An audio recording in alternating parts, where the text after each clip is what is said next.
बरसात की रात थी। गांव भैरवपुर पर काले बादल ऐसे मंडरा रहे थे जैसे आसमान खुद किसी डर से कांप रहा हो।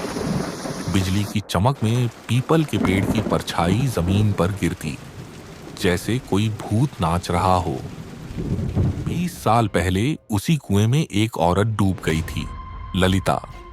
कहते हैं वो हंसमुख थी, पर एक दिन बिना कुछ कहे कुएं में कूद गई। और तब से हर बरसात में उसकी हंसी अब भी सुनाई देती है। उस रात दो दोस्त रघु और मोहन छत पर बैठे थे। रघु बोला, चलना देखते हैं उस कुएं में सच में कुछ है या नहीं। मोहन डर गया। पागल है क्या? अम्मा ने मना किया है उधर जाने को। रघु हंस पड़ा। डरपोक कहीं का। दोनों लालटेन लेकर निकल पड़े। बारिश थमने का नाम नहीं ले रही थी।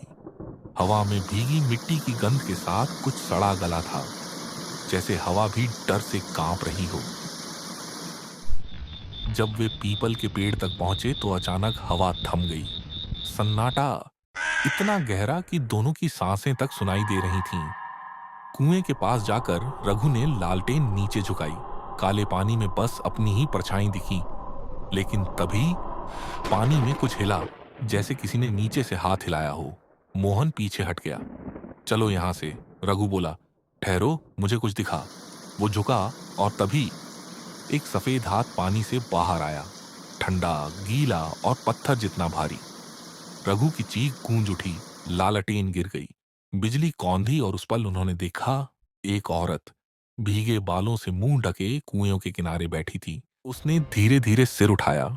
उसकी आंखें बिल्कुल सफेद, बिना पुतलियों के। वो मुस्कुराई, वही हंसी जो गांव वाले हर साल सुनते थे।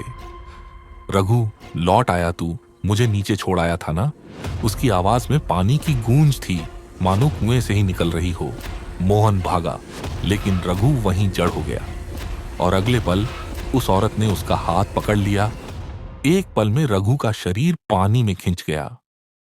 सिर्फ लालटेन की लौ तैरती रह गई, फिर वो भी बुझ गई।